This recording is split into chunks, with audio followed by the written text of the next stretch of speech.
नमो ज्ञानेश्वरा नमो ज्ञानेश्वरा। निवृत्ती उदारा सोपानदेवा। मुक्ताबाई नमो त्रिभुवन पावनी। आद्यत्रय जननी देवांची जयांचे केली या स्मरण। होय सकळ विद्यांचे अधिकरण। तेचे वंदो श्री चरण श्री गुरूंचे ते नमस्कारोनी आता। अव्यक्तम व्यक्तिमापन्नम मन्यन्ते माम बुद्धयः। परम भावमजानन्तो ममाव्ययमनुत्तमम्। तैसा फळ हेतूचा पांजरा सांडोनिया धनुर्धरा। का प्रतिती पाखी चिदंबरा गोसाविया नोहावे। कैवल्य साम्राज्य चक्रवर्ती विश्वमौली ज्ञानोबाराय सकल ब्रह्मनिष्ठ गुरुजनांच्या परमकृपेने श्री भगवती ज्ञानेश्वरीच्या 7व्या अध्यायाचा विचार आपण करत आहोत। भक्ती साधनेचा विचार प्रारंभ झालेला आहे। अंतकरणामध्ये भगवंताच्या विषयी जो वृत्तीचा असणारा प्रेम प्रवाह त्यालाच भक्ती असं म्हणतात। भक्ती करणाऱ्यांचे प्रकार 4: आर्त, जिज्ञासू, अर्थार्थी आणि ज्ञानी भक्त। या 3 भक्तापैकी ज्ञानी भक्त हा सर्वोत्कृष्ट आहे, कारण त्याला जीवनामध्ये प्राप्तव्य काही नाही, ज्ञातव्यसुद्धा काही नाही। भगवत स्वरूपाशी एकरूप झाल्यानंतरही ज्याच्या भक्तीमध्ये कोणत्याही प्रकारचा अंतराय घडत नाही, म्हणून त्याला ज्ञानी असं म्हणतात। इतक्या व्यापक बोधाने संपन्न आहे की त्याच्या व्यापक बोधामध्ये संपूर्ण विश्व सामावलं जातं। जयाच्या प्रतितीच्या वाखारा पवाड होय चराचरा। तो महात्मा धनुर्धरा दुर्लभाथी। पण असा ज्ञानी महात्मा किंवा भक्त भगवंताला सुद्धा अत्यंत दुर्लभ आहे। पण इतर असणारे भक्त जे भक्ती करतात, भक्ती नावाचं साधन चांगलं आहे, पण त्या साधनाच्या माध्यमातून जे साध्य त्याने निवडलं ते सांसारिक लौकिक किंवा पारलौकिक असणाऱ्या भोग भोगण्यासाठी ते भक्ती करतात। एर बहुत जोडती किरटी जयांची भजने भोगासाठी। जे आशा तिमिरे दृष्टिमंद झाले। बाहेर जीवनामध्ये विषयाच्या आकर्षणाचं डोळ्यामध्ये दृष्टी असल्यामुळे त्या दृष्टीने ते अंध झाले, कारण बाहेर विषयाचा आसक्ती आकर्षण आहे आणि अंतकरणामध्ये विषयाच्या वासनेचा कामाचा उद्रेक आहे। आणि फळाची हवा हृदयी कामा झाला रेगावा। परिणाम असा होतो बाहेर विषयासक्ती आणि अंतकरणामध्ये विषयाच्या वासना असेल तर विवेकाचा अंतकरणातला ज्ञानाचा दिवा मालवला जातो, विवेक शक्ती राहत नाही। अंतकरणामध्ये कामाचा रेगावा झाला आणि बाहेर विषयासक्ती असेल तर ज्ञानाचा दिवा राहत नाही, तो मालवला जातो। नियमच असा आहे। म्हणून विवेक विचारसागर ग्रंथामध्ये ते साधकाचं लक्षण सांगत असताना अधिकाऱ्याचा विचार, त्यामध्ये विवेक, वैराग्य आणि समाधी षटक संपत्ती सांगितली की नाही। त्यामध्ये पहिल्यांदा घेतलं आहे शम, दुसऱ्या क्रमांकाला घेतलेला आहे दम। व्यवहारात वापरला जाणारा दम नाही बरं, इथे शास्त्रातली परिभाषा आहे। दम शब्दाचा अर्थ होतो आपल्या इंद्रियाला विषयाकडे जाण्याची सवय आहे आणि ती आता नाही लागलेली, ते अनादी कालापासून प्रत्येक जन्मामध्ये स्वभाव झाला आहे जीवाचा की विषय पाहिला की त्याला विषयाकडे जावंसं वाटतं। म्हणजे इंद्रिय विषयाकडे जातात। त्या विषयात 2 प्रकार, एक परमार्थाला साधक विषय आणि एक परमार्थाला प्रतिबंधक असणारा विषय। विषयापासून इंद्रियांना आवरायचं तर कोणत्या? परमार्थास प्रतिबंधक असणाऱ्या विषयापासून इंद्रियांना आवरणं, याला दम असं म्हणतात बरं। एक शब्द महत्त्वाचा आहे। विषय असावा तो परमार्थाला प्रतिबंधक असावा तर आवरायचं, नाहीतर मग परमार्थाला साधक असेल तर त्या विषयापासून अजिबात आवरायचं नाही। का म्हणतो पाठाला गेले नाही गेलो म्हणे का? कारण विचारसागरात व्याख्या आली इंद्रियाला विषयापासून आवरायचं, आणि पाठात गेले की शब्द ऐकावे लागतात ना। मग शब्द नावाच्या विषयापासून श्रवण नावाच्या इंद्रियाला आवरावं यासाठी आम्ही पाठालाच जात नाही। वा, असं नाही अर्थ त्याचा। परमार्थाला प्रतिबंधक असणारा विषय असावा आणि त्यापासून इंद्रियाला आवरणं याला म्हणतात दम। म्हणजे प्रत्यक्ष विषय बाहेर आहे इंद्रियाला खेचून आणणं कासवाप्रमाणे, त्याला दम म्हणतात. आणि पुढे व्याख्याखाली क्षमाची व्याख्या पहिल्यांदा तिथं आली, पण आपण नंतर घेतो आहे. परमार्थाला प्रतिबंधक असणाऱ्या विषया वासनेपासून मनाचा निरोध करणं, चित्ताला आवरणं, याला शम म्हणतात. म्हणजे शमामध्ये विषयाची वासना असते, त्यापासून मनाला आवरायचं. आणि दम नावाच्या साधनेमध्ये प्रत्यक्ष विषय असतात, तिथून इंद्रियाला आवरायचं. आणि नेमकं जे भक्त असतात ना, सामान्य भक्त, त्यांच्यामध्ये विषयाचं आकर्षण, आशा तिमिरे दृष्टी विषयांत झाली, त्यामुळे ते इंद्रियांना आवरू शकत नाही. आणि फळाच्या हवेमुळे हृदयामध्ये काम नावाच्या विकाराचा प्रवेश झाला, म्हणजे वासना वाढली. असा 2 प्रकारचा भाग आल्यामुळे शम आणि दम नसल्यामुळे अंतःकरणामध्ये विवेकाचा, ज्ञानाचा दिवा मालवला जातो आणि जवळ असणाऱ्या परमात्म्याला ते चुकवतात. पाशीचे माते चुकले आणि मग अगोदरच आपल्या प्रकृतीचे पाईक भोगासाठी अत्यंत दीनवाणीरंक झालेले, मग क्षुद्र फलाच्या कामनेसाठी क्षुद्र सामान्य देवतांची ते उपासना करतात. भगवान म्हणतात, त्यांच्या श्रद्धा मी खंडित नाही करत, त्या श्रद्धा वाढवितो, स्थिर करतो. त्या श्रद्धेनं त्यांना फलही मिळतं. फल देणारा मात्र मी आहे. फल कोणतं मिळतं? किंबहुनाईसे भजन, ते संसाराचेच साधन. एर फळ भोगत स्वप्न नाव भरी दिसे.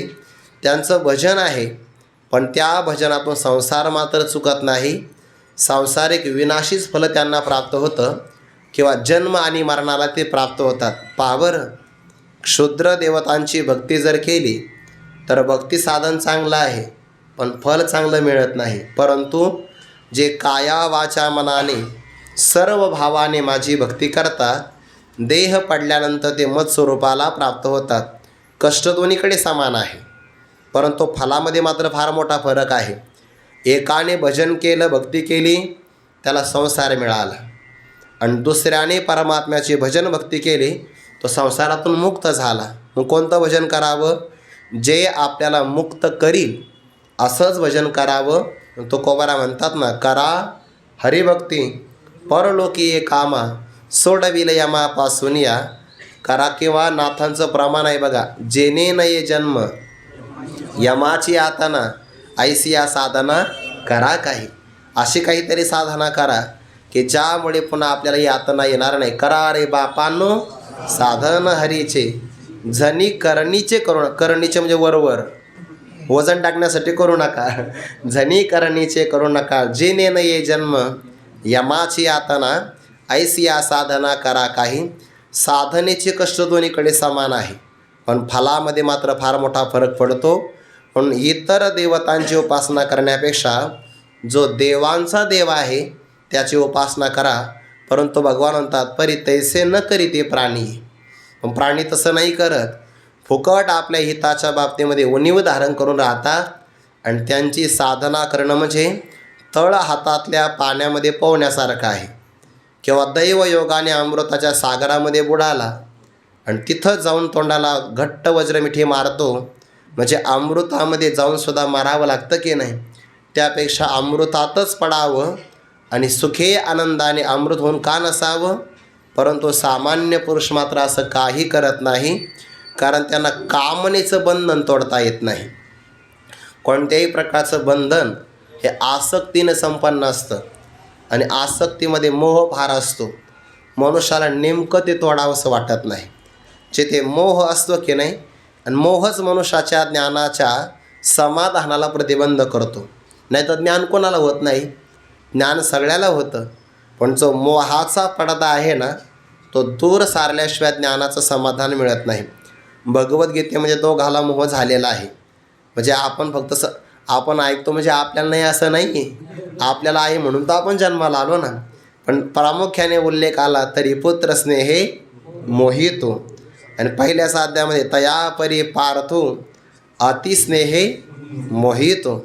दोघाला मोह प्राप्त झाला की नाही. धृतराष्ट्राचा मोह पुत्र संबंधाने आहे, आणि भक्तराज अर्जुनाचा स्नेह सगळ्यांच्यासाठी आहे. नेमका स्नेह मोहच प्रतिबंध करतो.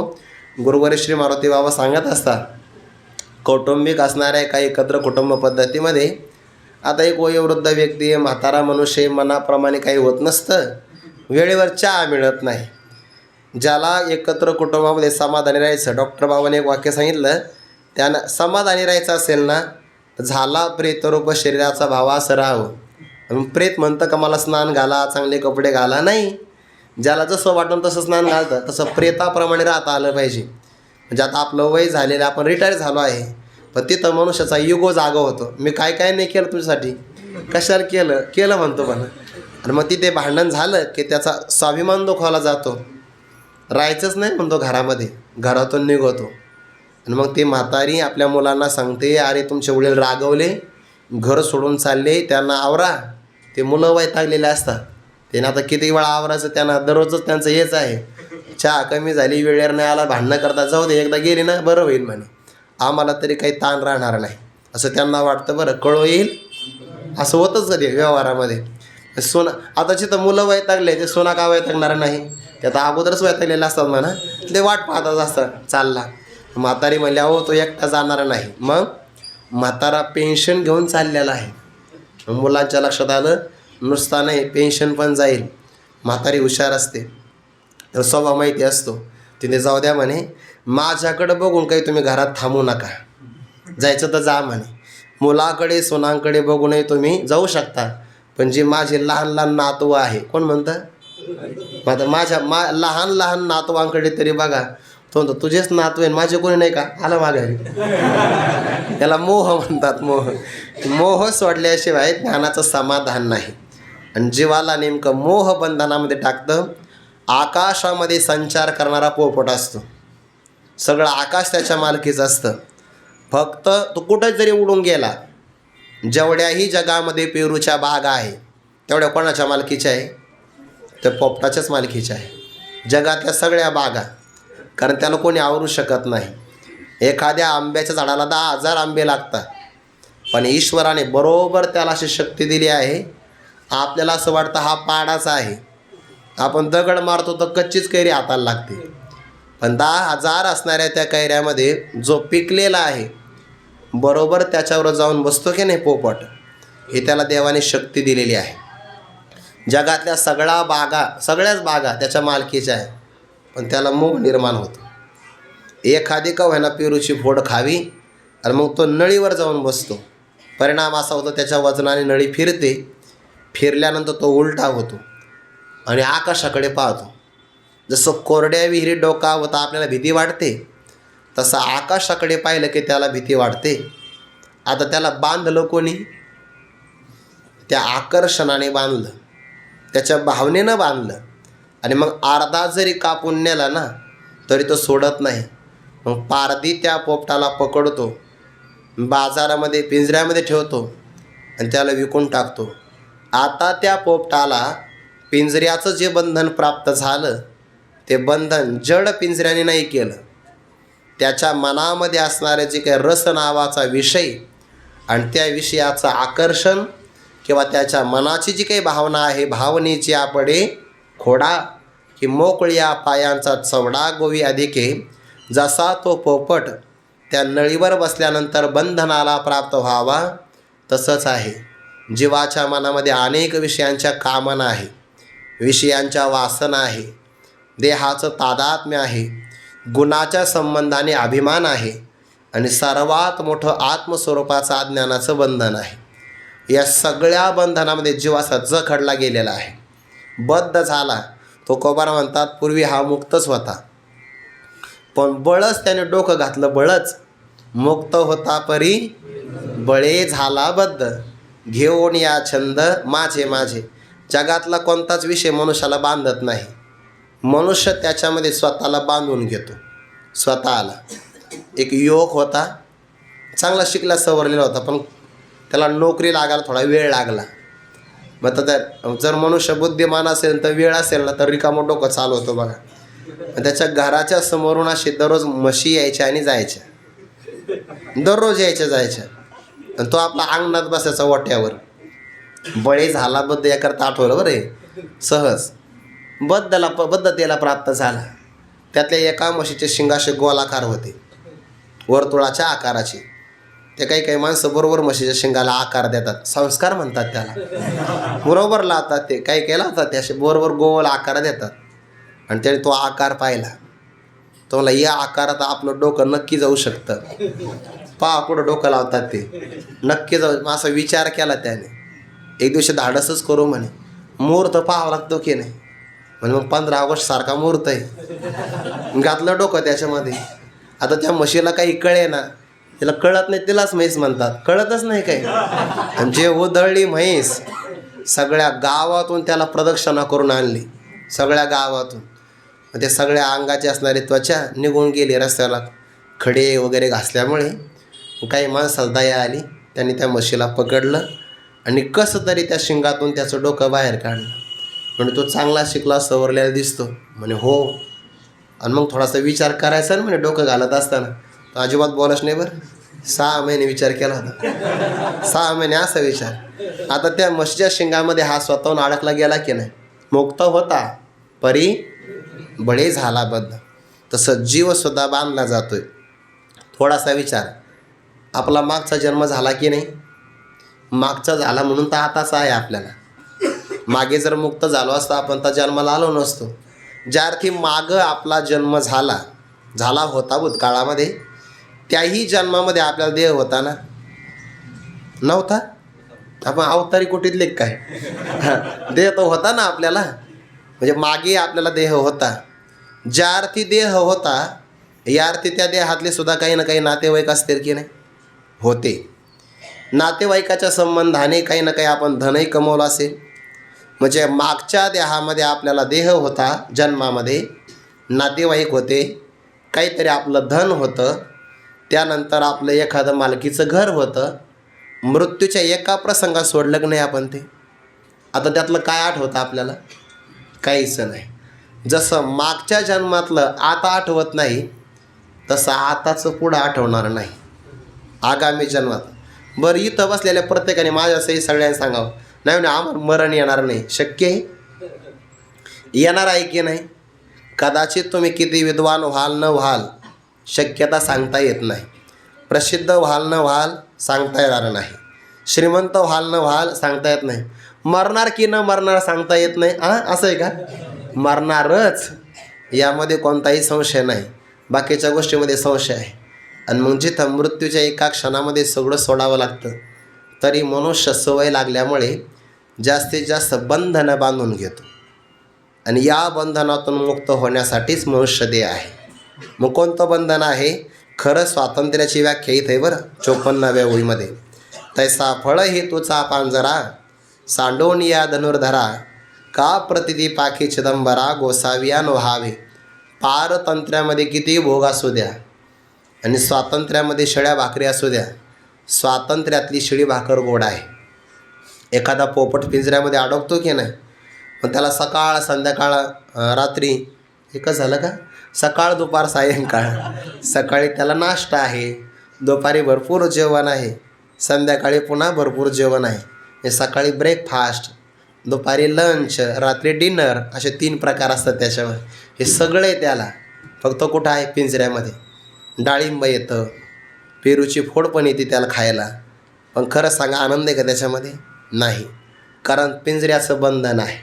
हे तुरुंगामध्ये कैदी राहतात, काय नाही त्यांना मिळतं सगळं. आता सुधारणा झाली आहे, बऱ्याचपैकी मिळतं तिथं. हे जे अट्टल चोर असतात ना, ते चोरी करतात बघा वारीमध्ये. पण खरे चोर ते नाही जे चोरी करतात. खरे चोर ते जे चोरी केल्यानंतर पोलिसाच्या जवळ जातात. त्यांना माहिती आहे पोलीस एवढे मारणार नाही जेवढे आपल्याला वारकरी मारतील. आणि त्याच्यामध्ये पण असं आहे, ज्याची चोरी झाली ना ते जास्त नाही मारत, ज्याची झाली नाही ते हात धुवून घेतं. म्हणजे चोर हुशार असतात, ते तुरुंगात जातात. तुरुंगात जाणं का चांगलं आहे का, बंधन आहे की नाही. मग एखादा पशु किंवा पक्षी पिंजऱ्यामध्ये अडकतो, एखादा गुन्हेगार तुरुंगामध्ये जातो. स्वातंत्र्यासारखा आनंद नाही बघा. स्वातंत्र्यामध्ये किती दुःख असू द्या, स्वातंत्र्याचा आनंद आहे. आणि पारतंत्र्यामध्ये किती सुविधा असू द्या तरी दुःखच आहे. पण त्या बंधनाची जाणीव झाली पाहिजे बरं.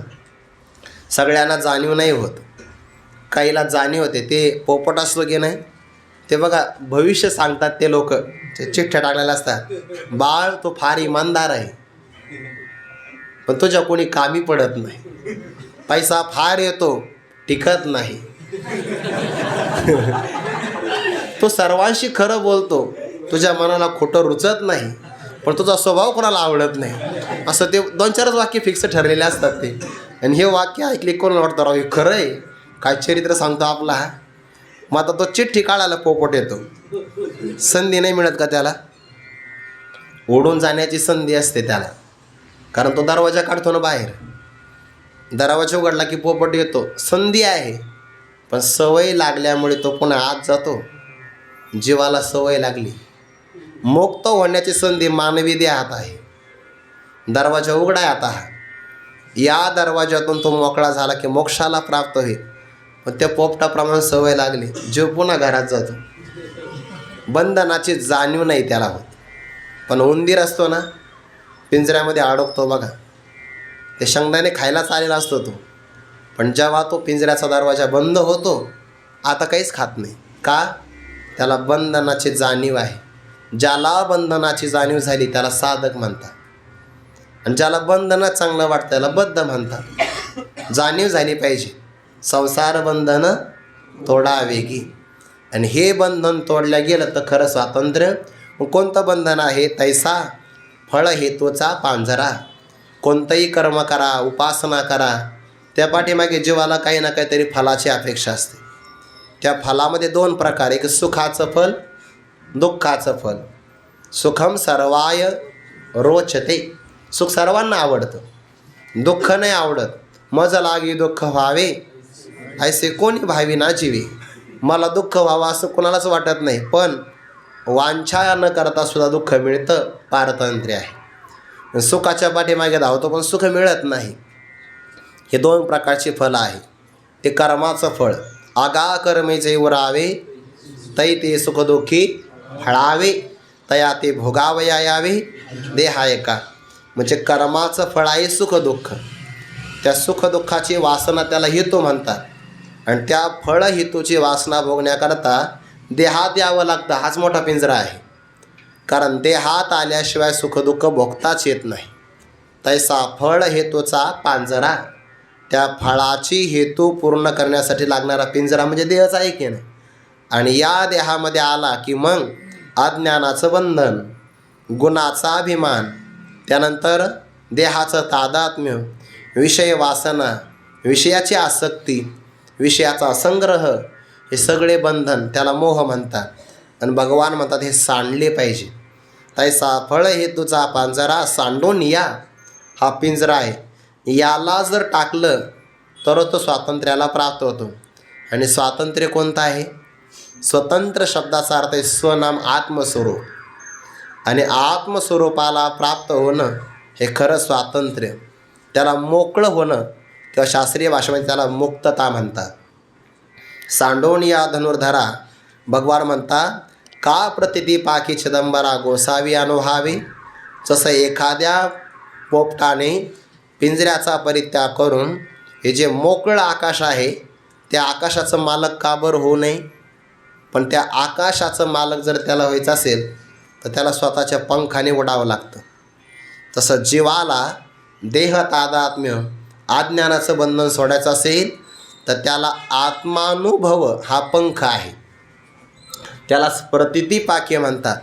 आणि प्रतितीचे आपल्याकडे काही प्रकार आहे, ज्याला आपण शास्त्र प्रतिती म्हणतो किंवा ज्याला आपण गुरुप्रतिती म्हणतो. शास्त्राचा सिद्धांत जशास तसा मान्य व्हावा शास्त्र प्रतिती आहे. आणि सद्गुरूंनी आपल्याला ज्या ब्रह्मज्ञानाचा उपदेश केला त्याचा यथार्थ इदम इत्थम असा श्रद्धापूर्वक अनुभव यालाच प्रतितीचा पंख म्हणतात. आणि जीवाला आत्मानुभवाचा, ब्रह्मज्ञानाचा, आत्मज्ञानाचा जर पंख मिळाला तर तो या देह तादात्म्याच्या पिंजऱ्यातून सहज मोकळा होऊ शकतो. आणि मग तो मालक होतो कशाचा? जसं तो सामान्य पक्षी आकाशाचा, अंबराचा मालक होतो, तसा हा चिदंबरा, चितनाम चैतन्य, चैतन्य म्हणजेच ब्रह्म, आणि त्या आकाशाचं त्याने मालक का बरं होऊ नये? गोसावी म्हणजे मालक, म्हणून पिंजऱ्यामध्ये राहून पेरू खाण्यापेक्षा आकाशामध्ये मुक्त संचार करून सगळ्याच बागांचा आस्वाद घेणं हा पोपट जास्त श्रीमंत आहे. आणि सोन्याच्या जरी पिंजऱ्यात राहिला तरी तो बद्धच आहे. आणि सामान्य असणाऱ्या घरट्यामध्ये राहिला पण मोकळा आहे तरी स्वातंत्र्यामध्ये आनंद आहे. गुरुवारी बाबा सांगत असतात, जीवाने मनुष्य देहामध्ये आला ना तर पहिलं मुक्त व्हावं, बाकी त्याने काही नाही मिळवलं तरी चालेल. नाही म्हणून का हो तुम्ही एवढे वर्ष झाले आळंदीत राहतात, साधी तुमच्याकडे सायकल पण नाही, नका का नसेल, सायकल नाही तेच बरं आहे, कारण ते पुन्हा बंधनच आहे. तो मुक्ततेकडे वाटचाल करतो आहे. आपल्या गुरुजनांचा आदर्श बघा ना तुम्ही. गुरुवारी श्री मारुती बाबा असतील, डॉक्टर बाबा असतील किंवा सगळे गुरुजन, काय नाही मिळवता आलं असतं यांना जीवनामध्ये सगळं. त्यांनी आता जरी संकल्प केला तर ते कोट्यावधीचे मालमत्ता आता तयार करू शकतात एका क्षणात. पण ते असे मुक्त राहिले, मोकळे राहिले, त्यांचं जीवन पाहिलं तर ब्रह्मदेवाने सुद्धा लाळ घोटावी की ते मुक्त जीवन आहे. कोणत्याच प्रकारचं कोणताही मत्सर नाही, द्वेष नाही, विकार नाही, किंबहुना ज्ञानाचा सुद्धा अभिमान नाही. इतकं मोकळं जीवन. आणि साधकाचा हा आदर्श असावा. नाही म्हणे मला रील स्टार व्हायचे, कशाला होतो पुन्हा रडशील लाईक नाही केली तरी हे काही जीवन आहे का साधका? साधकाचा आदर्शसुद्धा हा आदर्श असला पाहिजे. मुक्त होण्याकरता आलो आहे ना आपण, मुक्तच झालं पाहिजे. आणि आळंदीत मुक्त नाही व्हायचं, मग व्हायचं ते कुठं? नवीन आम्ही गावाकडे जाऊन मुक्त हो, अरे गावाकडचे बांधून टाकतील तेच बद्ध आहेत, आपल्याला काय मुक्त करते? आत्मानुभूतीचा पंख आहे आणि त्या पंखामध्ये सुद्धा बळ असावं लागतं ना. पंखात जर बळ नसेल तर आकाशामध्ये उड्डाण करता येत नाही. तसं आपलं आत्मज्ञान संशय विपर्यरहित असावं, याला म्हणतात दृढ ज्ञान.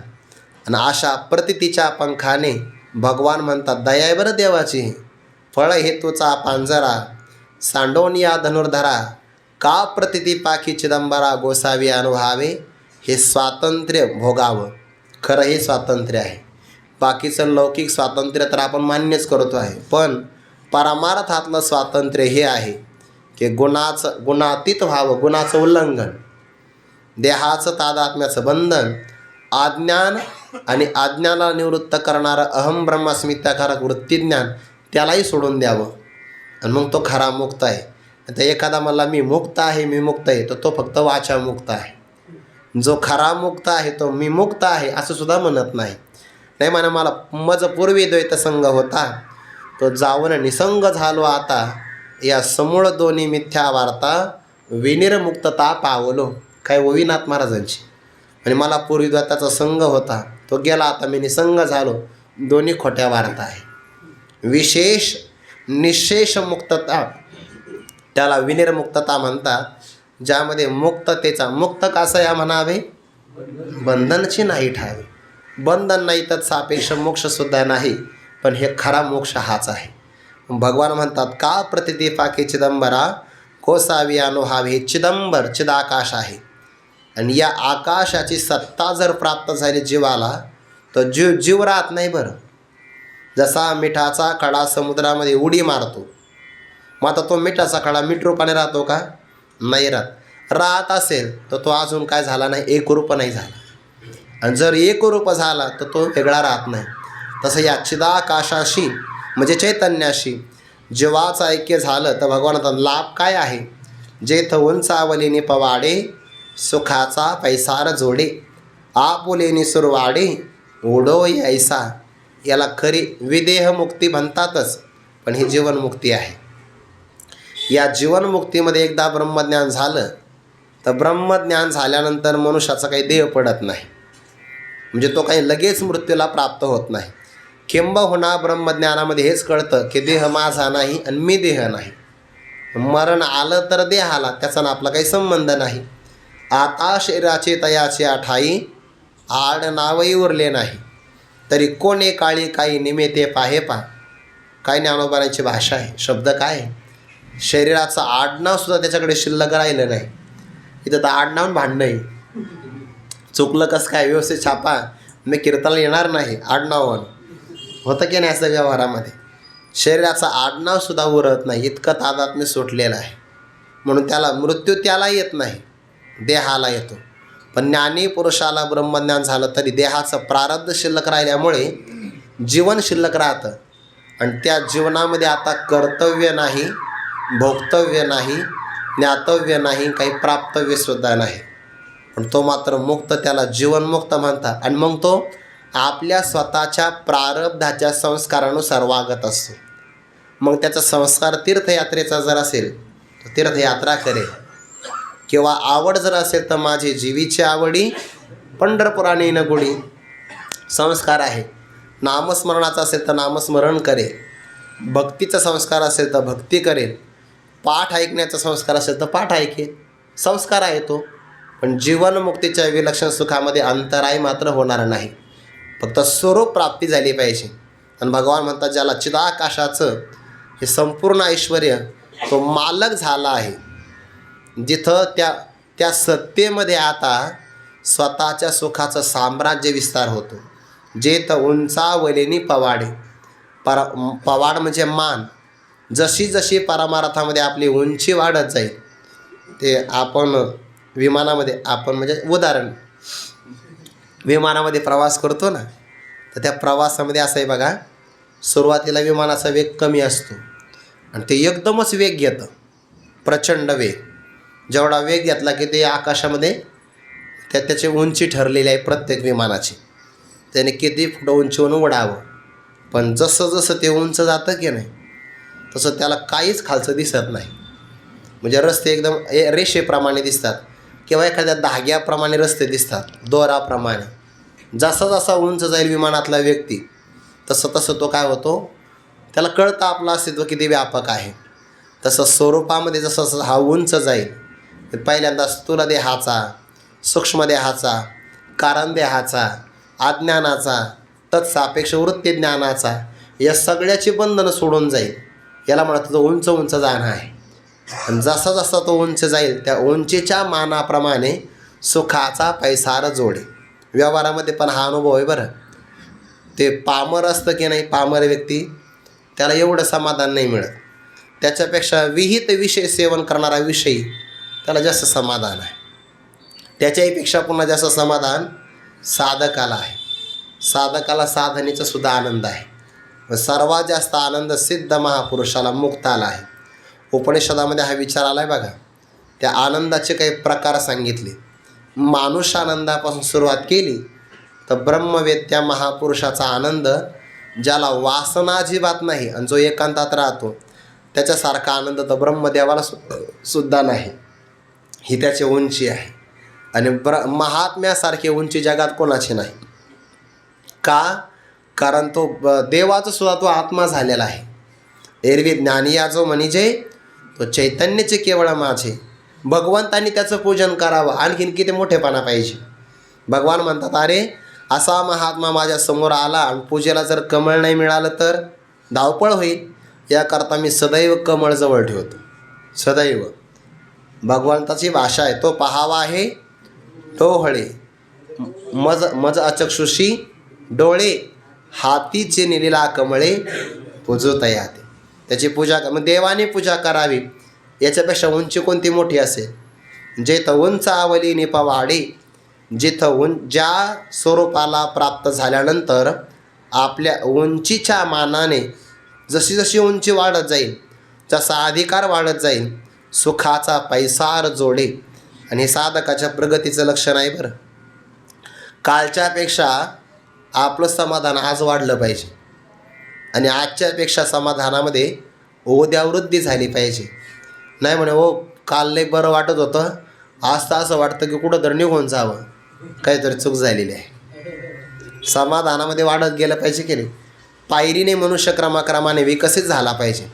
सुखाचा पैसार म्हणजे विस्तार प्राप्त होतो. म्हणजे साधनेतला परमार्थातलं हे लक्षण आहे.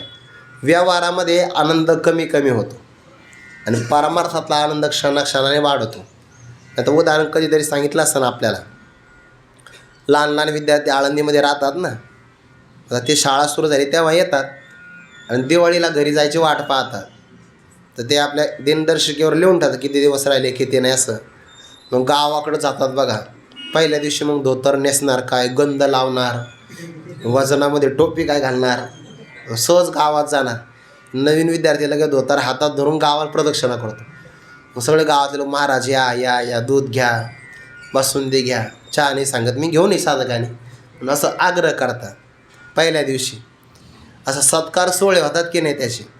आणि मग 2-3 दिवसांनी तो गावामध्ये रुळतो, त्याचे जुने मित्र त्याला भेटतात, पण त्याचे खेळ सुरू होतात. आणि मग 6 महिने जो स्वभाव त्याने आळंदीत झाकून ठेवलेला असतो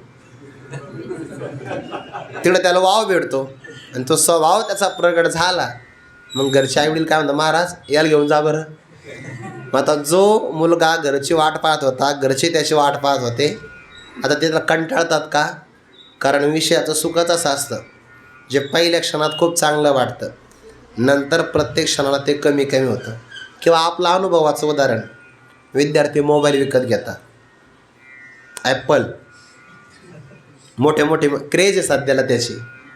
तिची स्पर्धा नसावी. आपली स्पर्धा कशात असावी? तो 20 ओव्या पाठ केल्या का मी 25 ओव्या पाठ करेन, याच्या स्पर्धा असावी. स्पर्धा कशात आहे सध्याला? तो 50चा घेतला का मग मी 85,000चा घे. कोणता येतो? 17 प्रो असं काहीतरी म्हणतात बघा. ते आता आपल्याला भावही माहिती नाही, काही नाही, नसतं नावच माहिती, घेतात की नाही. मग पहिल्या दिवशी किती मोबाईलवर प्रेम, वा वा, कमीत कमी 6 वेळा पुसून काढतो तो दररोज मोबाईलला. पहिल्या दिवशी आनंद आहे. आणि नंतर 5-6 दिवस गेले आणि त्याच्या मित्राने त्याच्यापेक्षा भारी घेतला, मग त्याला त्याच्या मोबाईलमध्ये फोटोसुद्धा काढावासं वाटत नाही. मित्रांनो, तुझ्या याच्यात एखादा फोटो काढ ना माझा, लय चांगला येतो. विषयाचा आनंद कमी कमी होतो. परमार्थातला आनंद प्रतिक्षणम वर्धमानम, हा प्रत्येक क्षणाला वाढत जाणारा आनंद आहे. जे उंचावलीनी पवाडे सुखाचा पैसार जोडे, आपुलेनी सुरवाडे उडो यायसा. आपल्या स्वतःच्या सुरवाडे आनंदाने इच्छाने हवा तसा संचार करता येतो, म्हणजे हवा तसा आनंद आपल्याला लुटता येतो. मग तुम्ही हरिकीर्तन करा, प्रवचन करा, नामस्मरण करा, स्वाध्याय करा. परमार्थातला आनंद हा स्वतःच्या इच्छेवर अवलंबून आहे. आणि व्यवहारातला आनंद परतंत्र आनंद आहे. सांगतो तुम्हाला, म्हणजे अनुभव येईल. व्यवहारामध्ये तुम्हाला जर आनंद घ्यायचा असेल एखाद्या विषयाचा, विषय असावा लागतो. समजा आता एखाद्याला चहा घ्यायचा आहे, म्हणजे चहा शब्द असं लिहिला फळ्यावर, आनंद मिळतो का? नाही. तो विषय असावा लागतो समोर. बरं, समोर असून चालत नाही ना, त्याला जर क्वालिटी नसेल तर. वाटप केंद्रात नाही का चहा घ्यात बघा माणसं, नाही म्हणे उगाच घेतला म्हणे, काय तोंडात चव निघून गेली, असं असतं की. मग क्वालिटीचा पाहिजे, म्हणजे विषय तर पाहिजे, विषयात गुणवत्ता पाहिजे. दुसरी गोष्ट, विषय भोगण्याची शक्ती पाहिजे, नाही तर त्याला मधुमेह झाला, जास्त घेता येत नाही. पारतंत्र्य आहे, म्हणजे विषयातला आनंद परतंत्र आहे. परमार्थातला आनंद जेव्हा पाहिजे तेव्हा घेता येतो. कोणत्याही देशात जा, कोणत्याही काला, वस्तू असो अथवा नसो, म्हणजेच आपला जो आत्मानंद आहे तो विषयावर अवलंबून नाही, त्याला निरुपचार आनंद म्हणतात. आपुलेनी सुरवाडे उडो यायसा. जसं त्या पक्षाला आपल्या इच्छेने संचार करता येतो, तसा हा स्वरूपभूत आनंद जितका पाहिजे तितका लुटता येतो. नामस्मरणाचा आनंद आहे, कोण अडवतं आपल्याला? ज्ञानाचा आनंद आहे, कोण अडवतं? तो आपल्या इच्छेवर अवलंबून आहे. ज्या दिवशी आपल्याला हे कळेल, ज्या दिवशी की आपला आनंद हा आपल्या स्वतःच्या हातात आहे, त्या दिवशी आपण पारमार्थिक आहोत. आणि जेव्हा आपल्याला असं वाटेल की मला कोणीतरी सुखी करेल, मला एखादी व्यक्ती तरी सुखी करेल, मला एखादा विषय तरी सुखी करेल, मला परिस्थिती तरी सुखी करेल, तर आपला तो आनंद व्यावहारिक आनंद आहे. आणि या गोष्टीने मनुष्य कधी समाधानी होत नाही. आपल्याला बाहेर आनंद शोधावासा वाटला तर व्यावहारिक आहोत, आणि आपला आनंद जर आपल्याला अंतरंगात मिळाला तर आपण पारमार्थिक आहोत. हे बाहेरच्या आलंबनावर ठरत नाही, बाहेरच्या असणाऱ्या संग्रहावर नाही ठरत, मनाच्या स्थितीवर हे अवलंबून आहे. आपुलेनी सुरवाडे उडो यायसा, ताया ओम पा मापका सुवावे. आणि ते माझं स्वरूप कसं आहे? भगवान म्हणतात ते 3 प्रकारचं आहे. पहिला आहे ओम प, दुसरं आहे अव्यक्त, आणि तिसरं आहे सिद्ध. खरं तर ही ओवी एवढी महत्त्वाची आहे. या ओवीचा विस्तार करत असताना आहे ना, सगळं पारमार्थिक जीवन ही ओवी आहे.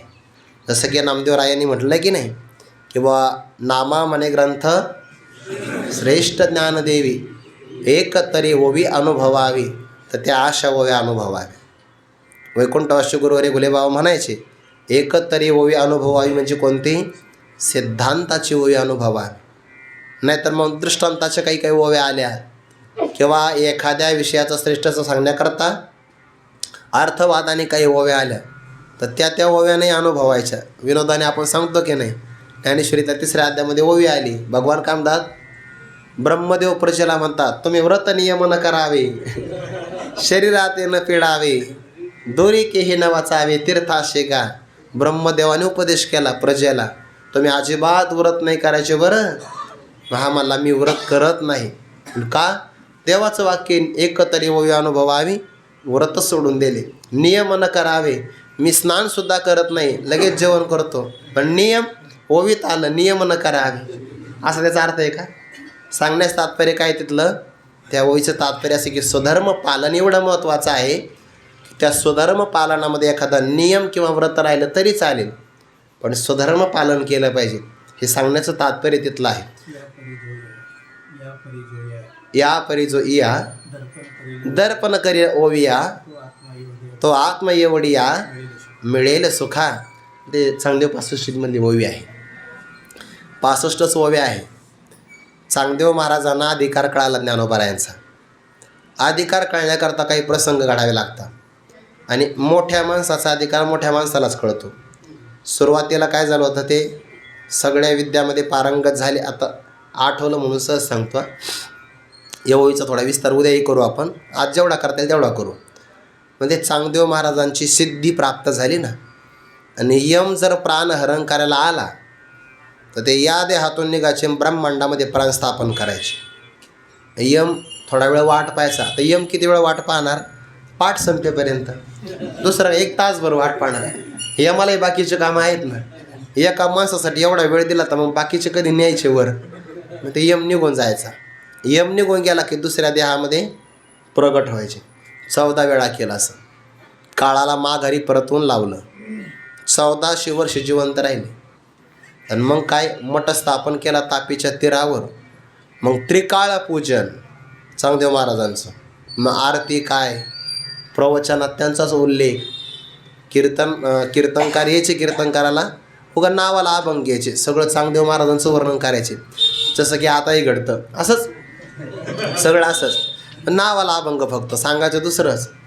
पण मग तिथं पैठण क्षेत्रामध्ये ज्ञानोबारायांनी रेडा बोलवला, ही वार्ता ज्यांनी पाहिली असे 2 ब्राह्मण तिथं आले चांगदेव महाराजांच्या मठामध्ये. आणि त्यांनी मग कुजबुज करायला सुरुवात केली. का म्हणे, काय पैठणला भारी प्रसंग झाला, वा वा वा. 4 भावंड होते म्हणे. ज्ञानोबारांनी रेडेश्वराच्या मुखावर हात ठेवला, ऋग्वेद बोलला म्हणे. मग ते वार्ता ऐकत ऐकत ऐकत, बरं ते असं आहे, मागच्या माणसाने जर काही म्हटलं ना तर ते वार्ता इथे येईपर्यंत इतकं तेलमीठ लावलं जातं त्याला, बाप रे बाप, खूपच वाढून सांगितलं जातं. आता ते थोडीशी वार्ता होती, वाढत वाढत चांगदेव महाराजच्या कानापर्यंत गेली. त्याने आतापर्यंत ही अपूर्वच वार्ता आपण ऐकली. रेडा आणि कुठं वेद बोलवल का? साधं बोलत नाही तर वेद कधी बोलणार? 2 जणांना पुढं बोलवलं. खरं सांगा, हे खरं आहे का? त्याने खरं प्रत्यक्ष प्रमाणाने पाहिलं म्हणे आम्ही. चांगदेव महाराजांनी लगेच सांगितलं, उद्यापासून माझं पूजन नाही करायचं. म्हण का? आपल्यापेक्षा श्रेष्ठ माणसं आली तर आपण पूजा घ्यायची नसते. उद्यापासून पूजा बंद. काही जवळचे साधक आले, चांगदेव महाराज शिष्य, महाराज तुम्ही लय भोळे, तुम्ही असं कोणाचं काही ऐकता म्हणे. अहो ते घडलेली घटना का सत्य का? पैठणला पत्र पाठवा. पाठवलं पत्र. पैठणकरांनी गावाच्या राशीवर पत्र ठेवलं. ते पत्राचा आदर, कारण ते चांगदेव महाराजांचं पत्र होतं. मग पुन्हा प्रत्युत्तर पाठवलं की तुम्ही जे ऐकलं ते खरंच आहे. इथं रेडेश्वराच्या मुखातून ज्ञानोबारांनी वेद वदविला. चांगदेव महाराज म्हणे आता पत्राचं उत्तर आलं, भेटायला गेलं पाहिजे. कुठं गेले? आळंदीकडे निघाले, प्रस्थान केलं आळंदीकडे. भेटायला गेलं पाहिजे. शिष्य जवळ आले म्हणे, महाराज सिद्धी काही कायमच्या कोणाच्या राहत नसतात. सिद्धी लावी पिशी कोणता या पुशी, नेले राजहंसे पाणी काही, सिद्धी कायम राहत नाही. तुम्ही एक काम करा, त्यांनाच पत्र पाठवा, त्यांनाच आपल्या दर्शनाला बोलवून घ्या आणि आपल्याकडं ते आले तर आपणच त्यांना शिष्य करून घ्या. म्हणजे आपलं फार मोठा अधिकार वाढेल. शिष्य असे पण असतात बरं. मग त्याने गुरुजींना पत्र लिहायला प्रारंभ केला. आणि का रे, एवढा वेळ झाला पत्रात काही लिहिलंच नाही. त्यांना प्रश्न पडला होता, चिरंजीव लिहावं अधिकार मोठा आहे, बरं तीर्थरूप लिहावं तर वय लहान आहे, काय लिहावं नेमकं सुचेनाच काही. बराच वेळ झाला पत्र तसंच. मग एक शिष्य म्हणला, का रे पेनाशाही नाही का? ते म्हणते तर शाही आहे, इथंच काही नाही म्हणे, सुचेनाच काही. मग ते म्हणे एक काम करा, कोरस पत्र द्या. कोरस पत्र दिलं. 2 शिष्य मस्तकावर हात ठेवला, लगेच आळंदीत प्रगट झाले ते. आळंदीमध्ये घाटावर काही लहान मुलं खेळत होते. त्यांनी एकेरी नावाने विचारलं. म्हणजे ते एकेरी नावाने, आपण नाही घेऊ ते नाव, 4 भावंडाचे नाव एकेरी. यांचा आश्रम कुठे? ते विद्यार्थी होते. कोठील रे तुम्ही, नेनाविनी तथा उद्धट बोलता महामूर्ख. ते 5-5, 6-6 वर्षाचे विद्यार्थी होते. आणि शिष्य 80-85 वर्षाचे होते. मग हे विद्यार्थी काय म्हणले त्याला, कुठले रे तुम्ही, तुम्हाला काही नम्रता वगैरे कळते का म्हणे. कोठील रे तुम्ही, नेनाविनी तथा उद्धट बोलता महामूर्ख. महामूर्ख उद्धट बोलता. ते चांगदेव महाराज शिष्य तर घाबरले. तिने बापरे, आपलं 80 वर्षाचं वय नाही, 8 वर्षाचे पोरं आपल्यावर वजन टाकता.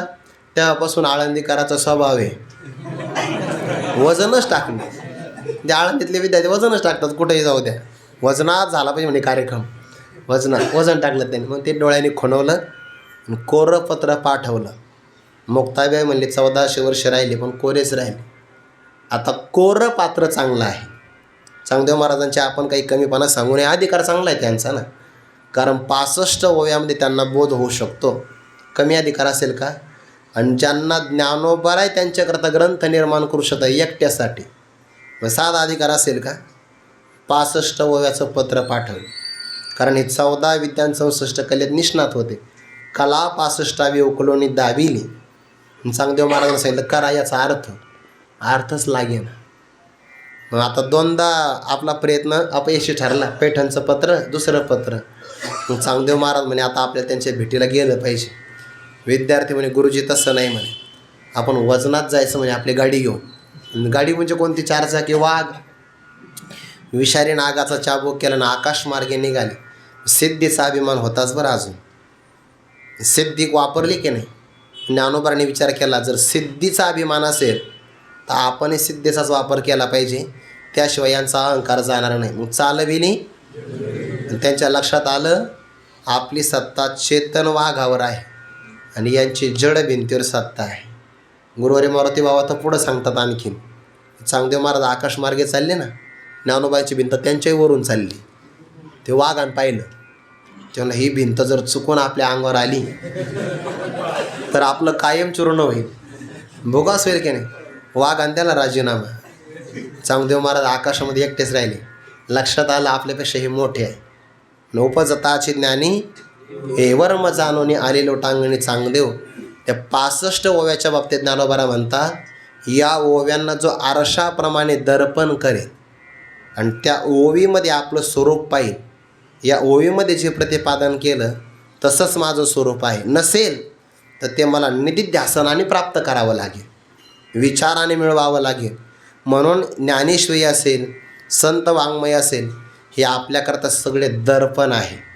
या ओव्यामध्ये बघायचं आपलं जीवन आणि त्या ओवीप्रमाणे जर असेल तर चांगलं, नसेल तर आपल्यात बदल करायचा. ओवीत नाही बदल करायचा, ओवीत नाही. आरसा स्वच्छ आहे आणि स्वच्छ आरसा हे आपल्याला आपलं जीवन दाखवतो. म्हणून या आरशाला आपण इतकी सेवा करावी, अक्षरांची इतकी सेवा की या अक्षरांनी आपल्याला उत्तीर्ण होऊन स्वरूपच प्राप्त करून दिलं पाहिजे. अशा या सिद्धांताच्या ओव्या अनुभव घ्याव्या. ज्ञानोबाची त्यातली ही एक ओवी आहे, जे माझं स्वरूप आहे ते कसं आहे, व्यापक आहे. तया ओमपा मापका सुहावे. व्यापक आहे ना, त्या व्यापक स्वरूपाला आपण का बरं मोजावं? आपण मोजण्याचा प्रयत्न करतो. मोजता येईल का स्वरूप? नाही मोजता येणार. भगवंताने एकदा यशोदा मैयाला लोणी मागितलं. मैया म्हटले तुला मी लोणी नाही देणार. का नाही देणार? म्हणे मला असं कळलं तू गावात चोरी करतो. मग चोरी करून जर पोट भरत असेल तर घरातलं कशाला चोरतो? घरातलं लोणी कशाला घेतो? भगवान नाही मला भूक लागली, मला लोणी पाहिजे. यशोदा मैयाने दिलं नाही. भगवंताने सांगितलं मला लोणी नाही दिलं, लोणीच्या डेऱ्यामध्ये ते डेरा फोडील बरं मी. यशोदा म्हणे वा वा वा, आतापर्यंत चोरी करत होता, आता डेरे फोडण्याची भाषा करतो. आहे का तुझ्यात एवढी हिंमत? डेरा फोडण्याची? फोड बरं डेरा. आता त्या भगवंताला वाटलं आपल्याला आज्ञाच मिळाली. शिंक्यावर लावलेला डेरा होता, शिंके लाविले दुरी, आणि जे भगवंतानी फोडला सगळं लोणी अस्ताव्यस्त झालं. यशोदा मैयाच्या लक्षात आलं या खोड्या लवकरात लवकर आवरल्या पाहिजे. या जर आता नाही आवरल्या तर आता अट्टल गुन्हेगार होईल पुढं जाऊ. हा माझ्या देखत जर डेरे फोडतो आहे तर भविष्यामध्ये घरही फोडील, सांगता येणार नाही. शिक्षा तर काहीतरी दिली पाहिजे. आणि मग जे कन्हैयाच्या पाठीमागे धावपळ करू लागली यशोदा मैया, आता जो योगी पुरुषाला सापडत नाही तो मैयाला सापडेल का? यशोदा मैयाला वाटायचं मी याला पकडेल. अहंकार झाला जागी. देवाला मी पकडेल. भगवान म्हणाले मी हाती नाही लागणार. कारण भक्ताला जर अहंकार झाला की देवालाही होतो. यशोदा मैया थकली, घामाघूम झाली, म्हणे कन्हैया तुला नाही पकडता येणार. देव लगेच सापडला गेला. अहंकार गेला की परमात्मा सापडत असतो. आणि मग मैयाने जेव्हा पकडलं सांगितलं बर, तो डेरा फोडला, वानरांना लोणी वाटलं, साह्य कोणी केलं तुला? ओखळाने. जे साह्य करतो त्यालाही बंधन झालं पाहिजे. म्हणजे ओखळ आणि भगवान परमात्मा, भगवंताचं असणारं उदर, दाम म्हणजे दोरीने बांधलं, नाव पडलं दामोदर. म्हणजे दोऱ्या यशोदा मैयाने आणल्या बांधायला. तया ओमपा मापका सुहावी. तो परमात्मा व्यापक आहे आणि त्या व्यापकाला मैया बांधण्याचा प्रयत्न करू लागले. दोरी आणली की दोरी कमी पडायची आणि नेमकं 2च बोटं कमी पडायची. कारण मैयाला वाटायचं मी याला बांधेल, हा अहंकार. आणि भगवंताला वाटलं मी नाही बांधून देणार, म्हणून 2 बोटं अंतर कमी पडलं. जी जी दोरी आणावी ती 2 बोटं कमी पडावी. मग एका दोरीला दुसरी दोरी जोडावी लागते. आणि जोडायचं म्हणलं की गाठ बांधावी लागते. आणि नेमकं असं आहे, गाठ बांधली की देव बांधला जात नाही, गाठीनं देव बांधला जात नाही. मग ती दोरीची असो नाहीतर मनातली असो, गाठीनं परमात्मा बांधला जात नाही. शेवटी यशोदा मैया थकली, तुला नाही बांधू शकत. परमात्म्याने स्वतःला बांधून घेतलं. मग एक असणारा भाग भगवंताच्या उदराला, कमरेला, आणि दुसरा ओखळाला. भगवान म्हणे ओखळाला अरे 8 वाजत आले, चल आपण गावामध्ये फिरून येऊ. नेमकं झाडातून निघाले, उखळी बांधिता ओपटले मळा अर्जुन. भगवंताने त्यांनाही मुक्त केलं. भाव काय? व्यापक आहे. ओमप म्हणजे व्यापक. आणि त्या व्यापकाला मापक असू हवे. त्याला संकोचित मापाने का बरं मोजावं? व्यापकाला मापाने मोजता येत नाही. आणखीन काही विचार पाहायचा आहे ते चिंतन आपण उद्या पाहू. कुंडलिक वरदा हरी विठ्ठल श्री ज्ञानदेव तुकाराम माऊली ज्ञानेश्वर महाराज की जय. जगद्गुरु तुकाराम महाराज की जय. सद्गुरु जोग महाराज की जय.